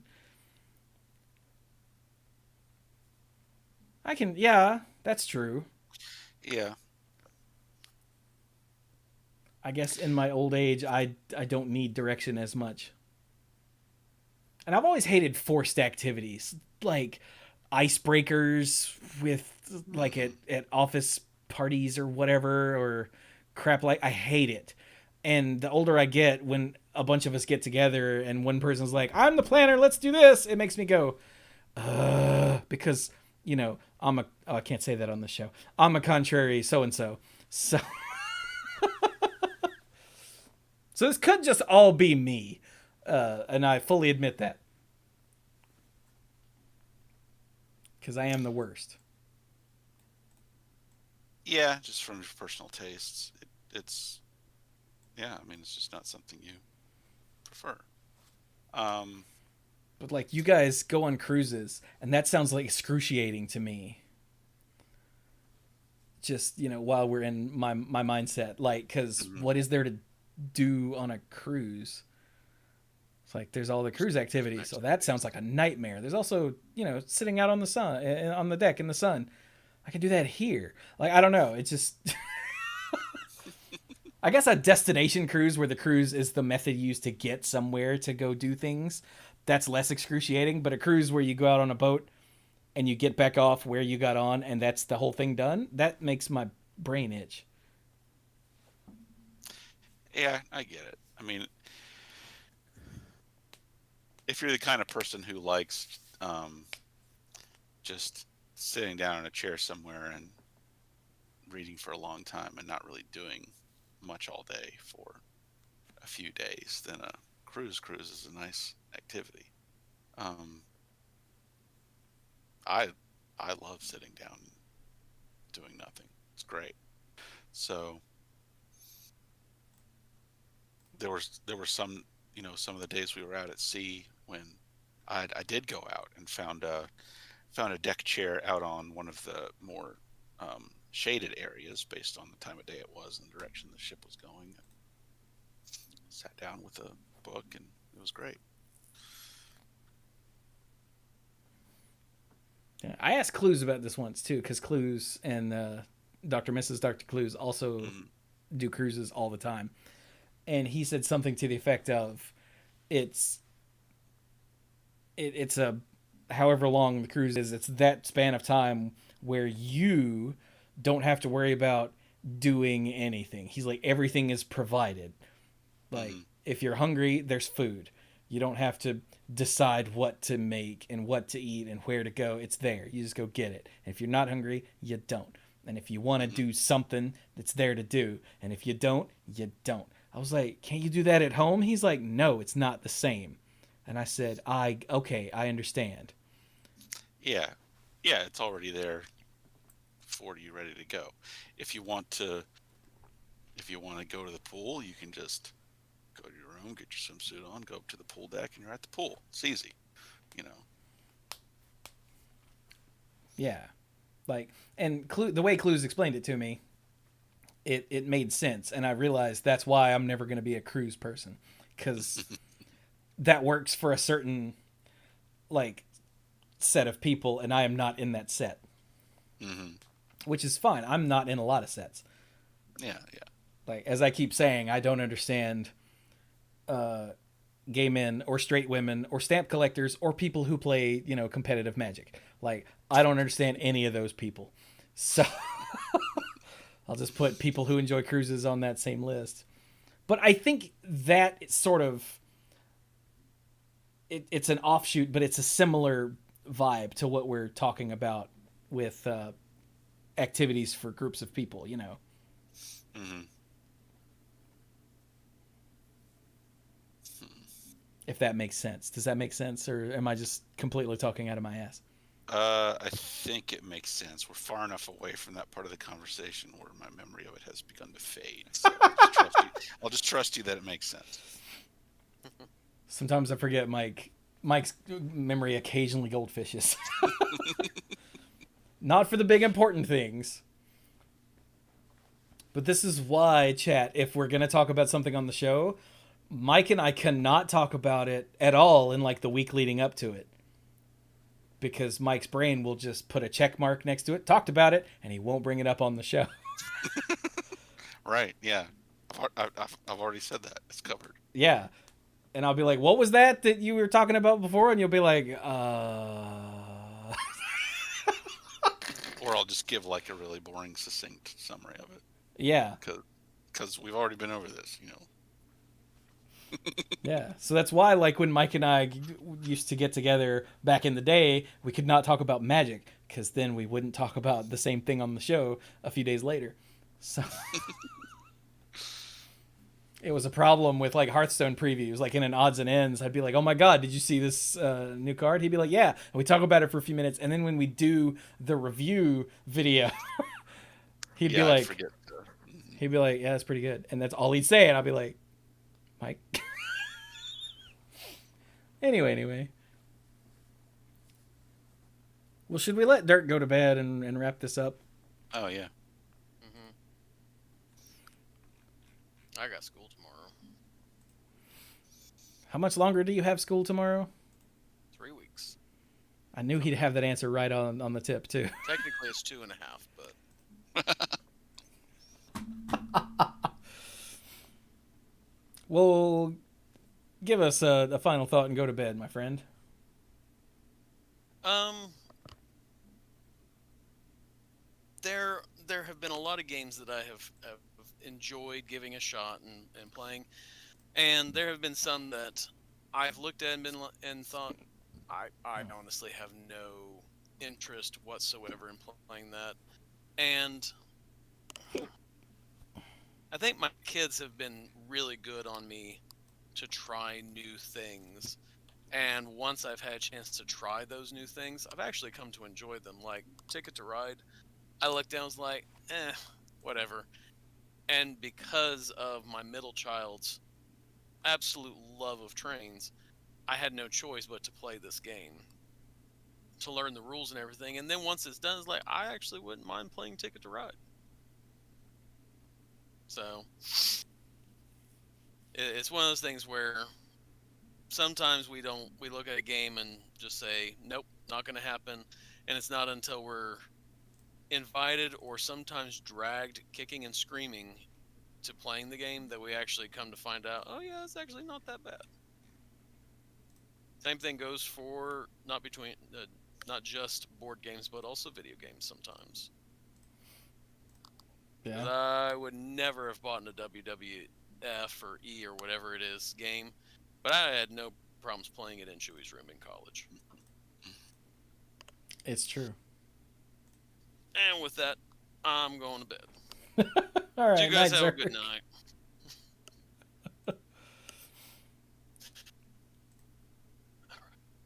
Yeah. Yeah, it's just, as always, these conversations lead to like the differences between us, and it fascinates me because my brain only works the way my brain works, and the way everyone else's brain works is weird and alien to me. Uh-huh. And that's why I love discussing things like video game genres so much. And that show that we may or may not do in the future about video game difficulty, that sort of thing. It all wraps back around to, well, this is the way I think about this sort of thing. And listening to the way you guys think about this sort of thing is like, huh. And yeah, I enjoy that sort of thing. Which is why when Brian was like, let's talk about the group games and whatnot that we love and hate, and I was like, that sounds awesome, because I want to pick your brain and find out why you people like board games. I didn't actually find that out, but it's probably because you weren't tainted with bad board games early like I was. Well, we had Candyland, we had Trouble, we had other stuff like that. I remember there was one game of Candyland where it went really fast, and I was like, oh, that went really fast. And I told her, it's like, yeah, I looked through the deck and put the cards in order so that I would get to the end really fast. And man, she was not happy about that. I didn't realize what I had done, but then she, that was a teaching moment about what cheating was. Reminds me of that scene from the first Jumanji movie, the one with Robin Williams. It's like, I wasn't cheating. I just tried to throw the dice so that it would land on this number. Okay, honey, that's called cheating. I did have one really fun board game when I was a kid. Mm-hmm. It was called the Omega Virus. Sounds And vaguely familiar. it had it talked to you. Like you would roll dice or whatever and move to a room, and each room had a 3-digit code, and you would punch that in and it would tell you out loud what happened to you in that room. And it was really cool. I think the gameplay itself was kind of, whatever, kind of boring, but the novelty of it was essentially a computer game, but it was a board game because you would punch in a code and it would say things, and the virus itself would taunt you, and the good computer would be like, save me or whatever,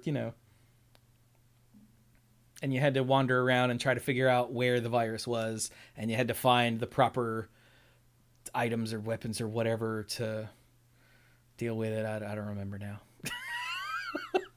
I have no idea what happened to it, too. I guess it got sold at a yard sale or something, because I'm pretty sure it's not in a closet somewhere. Chifuji said, isn't that also a book? I have no idea. Is it? The Omega Virus.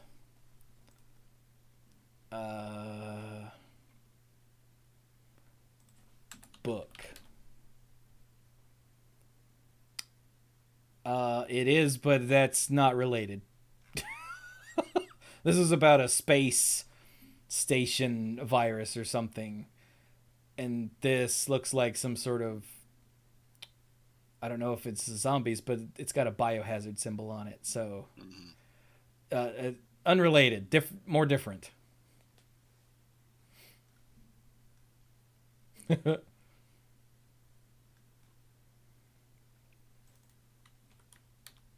But yeah, I've always been just drawn to video games. I don't know. Like Scott and I used to play Risk, and we would, strong arm Angela and Lex into playing Risk with us.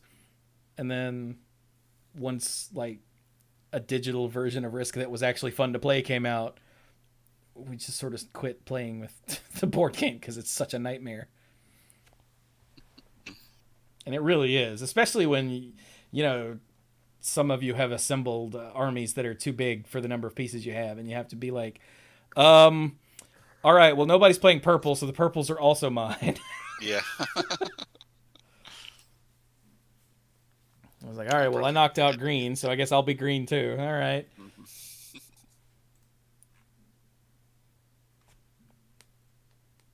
Wow. The Omega virus, I just looked it up. On eBay, there's one for $150. Here's one for $80. Here's one for $100. Wow. That's cool. Yeah. That seems fair for a board game with electronic components that's so out of print. Yeah, that's extremely old. Mm-hmm. When did this come out? Released by Milton Bradley in 1992. Oh, wow. It is 31 years old. Oh, and it's the year 2051. The distant future of 2051. Okay, I'm going to read this Wikipedia entry later to jog my memory, but not right now. Yeah, Chifuji in the Discord and then again in the chat mentioned Atmosphere. That's Atmos, F-E-A-R, Atmosphere, which had a VHS and later a DVD component. And there were several of those. Like reading comic books in the 90s, like every comic had a 2-page spread on... it was the fantasy VHS game. Oh yeah, there was a D&D-ish one. It was D&D-ish, but legally distinct. Mm-hmm. I can't remember the name of it either. One of my friends had that. We played it one time when I went over to his house. Dragon Strike. There you go. Yep. Yeah, it was like literally every comic for like a year, it seemed, had that 2-page spread right in the center for Dragon Strike, and a bunch of them were on the back cover of comics with the red dragon coming out. I can still see it in my head. Yeah.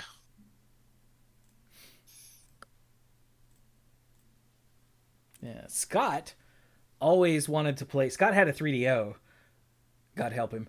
And he always wanted to play this bizarre ass board game. Oh God. Well, not board game. Game show game. Hang on. I've got it here on Launchbox. Twisted, the game show. And it was full of just FMV nonsense.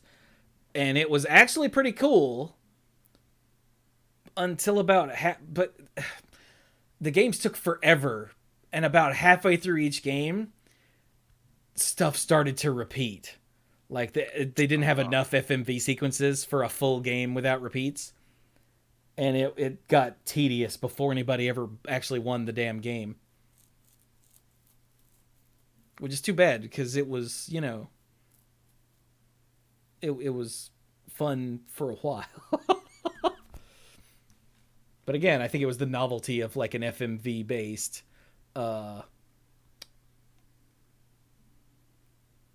Yeah, Chifuja said, I feel like it wanted to be You Don't Know Jack. Yeah, this is way before You Don't Know Jack. Like, way. Like, this came out in 93, it looks like. Oh, dear God. On the 3DO. Remember the 3DO? No, you don't. I read about it. Never saw one in real life. When did You Don't Know Jack start?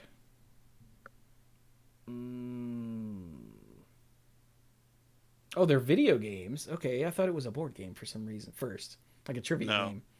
I don't think it was a board game. 2011. So yeah, this is way before that. But it was like wacky. And the characters were way over the top and it was just silly. They said it was 2011.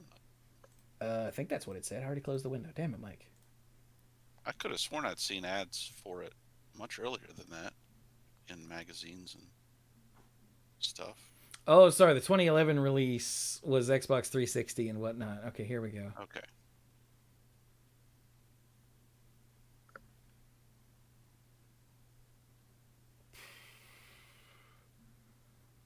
Oh, first release was 95. Wow. Okay, that's what I thought. So it was still before You Don't Know Jack, but not way before like I thought. I had no idea it was that old. Wow. That's crazy. Yeah, I didn't think it was quite that old, but I do remember seeing ads in magazines like when I was in high school or something. So yeah. Aren't the Jackbox games spin-offs from You Don't Know Jack? Does anybody know if that's right? I mean, it should be, but... I think someone alluded to that in chat earlier.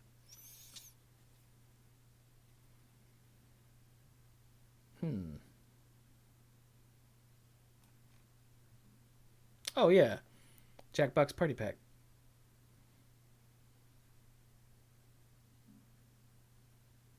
Okay, I see. Apparently, You Don't Know Jack was part of Jackbox Party Pack games, so it must be, yeah. That's another thing. I did a Jackbox stream exactly once, for like, my viewers. And a bunch of randos who I guess were just searching around for people playing Jackbox jumped in and were total dicks. And I was like, if we're going to attract this type of person by playing this game, I'm just not going to play this type of game anymore. And I never went back to it because they pissed me off and I don't want those people playing. Like showing up just to play when I'm trying to play with my people, Which I know sounds counterintuitive because I want to like grow the audience and whatnot, but I don't want people to show up just to interrupt my games. Does that make sense? Yes. Yeah. Anyway.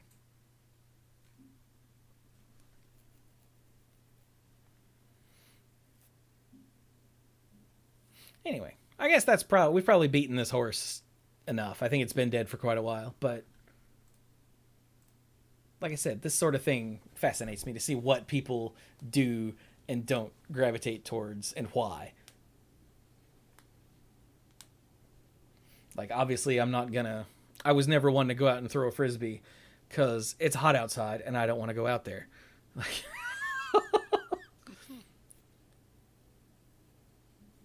I did meet a listener once. Oh God, I feel bad. I can't remember his name. Will. There we go.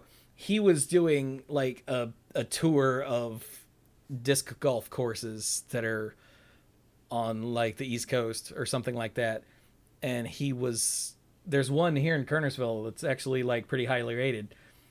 And so he poked me. He's like, hey, I'm going to be in town. You want to like play disc golf with me? I was like, no, but I'll go with you while you play. Cause if you're going to play anyway, I'll just be there. He was like, that works. And we hung out and we did like a round of disc golf and he thought the course was pretty good. And then we went to Sagebrush, which is no longer there, and had a steak.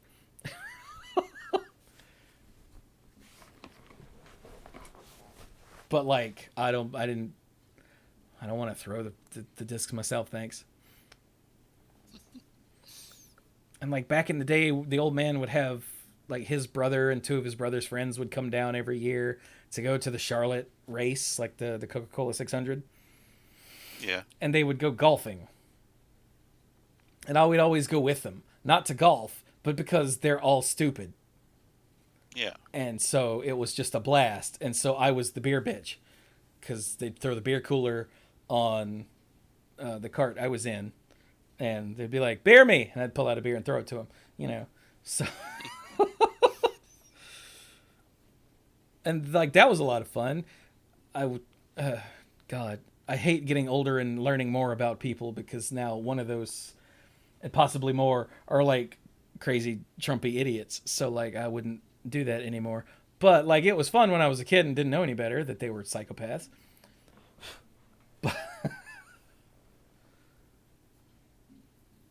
But yeah. But again, that I wasn't there to do the thing. I was just there to be with the people while they did a thing. Yeah. Yeah. But anyway, right, okay. We should stop now, for real, though. So, hey, Mike, you got any of those thoughts that come at the end? Let's see. Before we had the unfortunate incident at home yesterday evening, the previous evening, Ashley and I had a little date night. We went out for dinner and a movie, and we went to see the Dungeons and Dragons movie. Nice. It was very entertaining. There's a really cool and imaginative scene where they're breaking into a treasure wagon. That's the way they do it, and the way the scene is played is just really fun and cool. I had read reviews of it before that's like, oh, it's just, moves too fast from one beat to the next. There's not enough characterization for certain people and blah blah blah. I felt like the pacing was fine. There was one character in particular that I think they didn't do enough with. But yeah, it was well worth watching. We also went to the theater on the cheap night, so got cheap tickets and cheap popcorn, so it was definitely well worth. Like, there's a cheap night? Yeah, Tuesdays. I don't. Let's see. Regal Cinemas do Tuesdays as their cheap night. Huh. I don't know if other chains, if that also do Tuesday or not.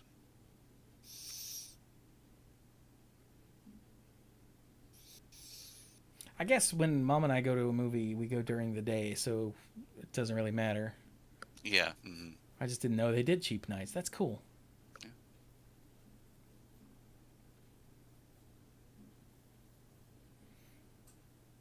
All right, well, I'm glad you liked it. Yeah, I did. I think Mom and I are going to go see Guardians 3 tomorrow. Oh, yeah.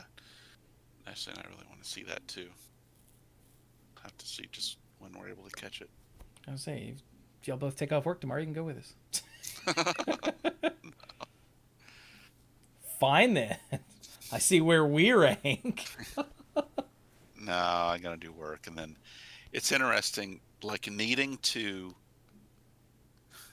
like go through and clean everything in the kitchen and some of the surrounding areas has gotten us like, maybe we should just start packing some of this stuff because we do want to move soon. So we've also started a little bit of packing. It's a good time to go through stuff before there's a deadline. Mm-hmm. Like, my friend Kristen was saying, yeah, I need to, once I find a place to live, I'm going to go through all this as I pack it. I'm like, no, you won't. She said, what do you mean? I was like, you'll start doing that, and then time will sneak up on you, and you'll just throw stuff in boxes. And she thought about it, and she went, that's actually what happened when I moved here. I was like, did you ever go through all those boxes again? She's like, no, they never got unpacked. I was like, yeah, exactly. Yeah, there was one box of stuff I found in my apartment here at one point after I'd moved in that when I finally opened it up and looked in it, I'm like, oh, wow, I should have thrown all this away when I left undergrad. Yeah. Oh, I guarantee I've got boxes of college stuff in this closet right here that I'm pointing at. 100%. Because I've never gone through any of that. And every time I've started, you know what? I'm going to go through all this crap and get rid of a bunch of it. I lose interest because it's not necessary. But when it's Yep. necessary, I won't do it because that means I've got to move.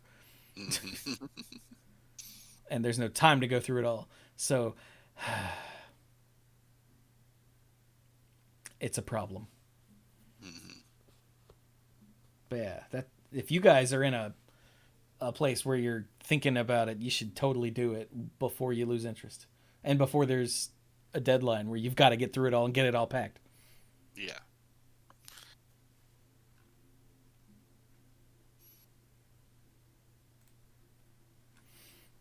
Anyway, just throwing out some random unasked for advice. Apologies. Yeah, it's helpful.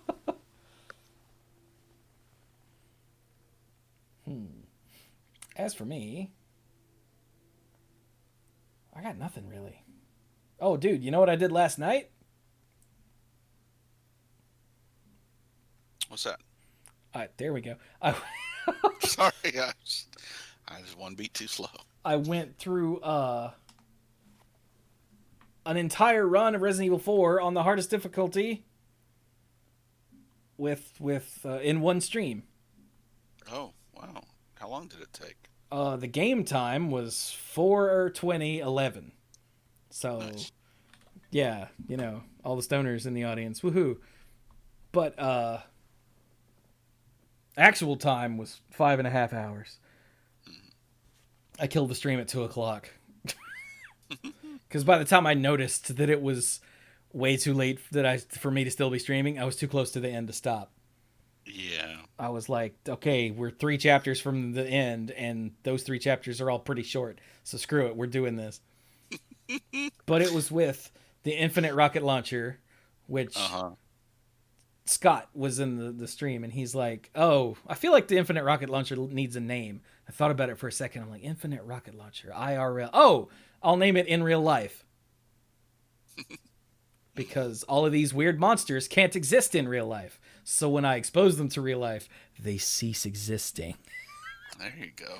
Because the Infinite Rocket Launcher, you know, kills all the things in one hit. And yeah, with the Infinite Rocket Launcher and the like all of the skips that I could think of, and the hand cannon, which has the infinite ammo upgrade, Yeah. it still took me 4.5 hours in game.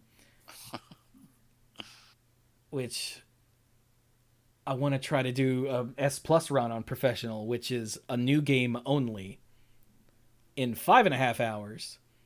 So like you can use the bonus weapons like the hand cannon and the Chicago sweeper, but you can't use the Infinite Rocket Launcher because you don't unlock that until New Game Plus.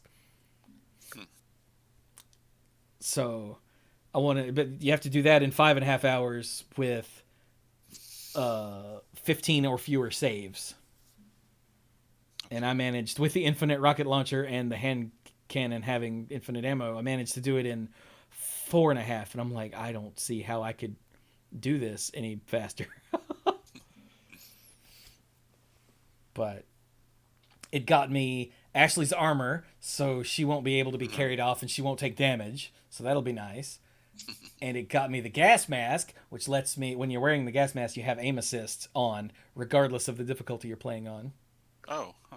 Which is really only going to be useful in the minecart section, but it's going to be really useful in the minecart section. And, and I got the Chicago Sweeper, which is a Tommy gun, whose exclusive upgrade is unlimited ammo.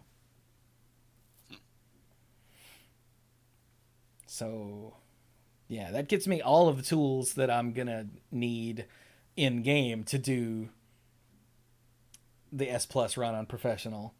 I just need to work on the skills. Because, like, the fight against the first El Gigante took like 1.5 seconds. And that's just because it took me that long to skip the cutscene and aim the rocket launcher. I did manage to take out Del Lago on my first try. I was very proud of myself. Oh, good. Was it the first try? Might have been the second try. I took down Krauser in the knife fight on the first try. I was super proud of myself for that because I thought that would kill me multiple times on professional difficulty. Nope, first try. But yeah, that was what I did last night, which is why I was a zombie most of the day today. But yeah, it was fun. So now, like I said, I have all the tools. So at some point, I'm gonna do the professional S Plus run on Steam, probably during a weekend, where I don't. If I go long, I won't be streaming until 2:00. Yeah. I'll do like a Saturday afternoon or early evening stream or something. But I need to strategize first, like figure out where my 15 saves are going to be and write them down, and then write down the solutions to some puzzles. Because some of those puzzles, dude, if you don't just have it memorized, it's like they've got this power routing thing and on the island with the regenerators that is just a nightmare. My brain cannot. It's always brute force. Just click here a bunch of times and then go to the next one and click a bunch of times. And so I need to jot down the solutions for those. But yeah, you can't just luck into a 5.5 hour run with 15 or fewer saves, is what I'm saying. Like, you have to do it intentionally.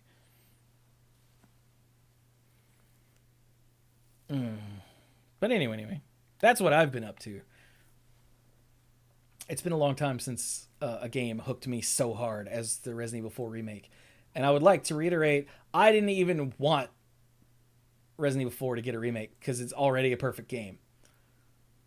Damn it. And then they remade it and I was like, that's stupid.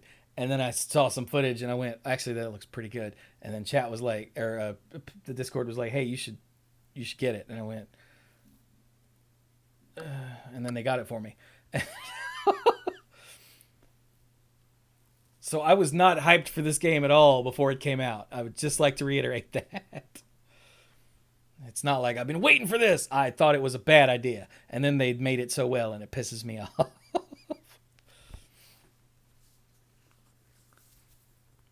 But anyway, I will stop ranting. Capcom, feel free to sponsor us. This is not an ad, unfortunately.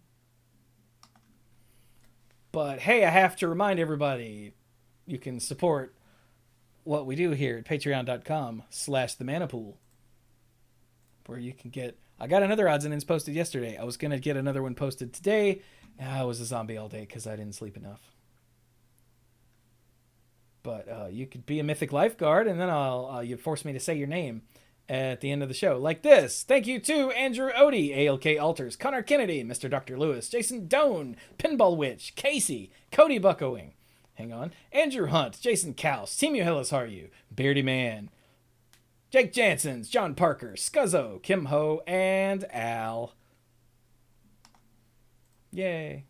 So thank all of you and all of you other lifeguards and all of you listeners, just of any sort. Watchers, viewers, subscribers, whatever you are, I appreciate you. But with that, we will be done with episode 678 of the Mana Pool. Be sure to let us know what you do in groups and why, and what you don't like to do in groups and why. The and why is for me. Like, I'm always fascinated by this sort of thing. And yeah, with that, thank you all so very much for joining us, and don't play Monopoly.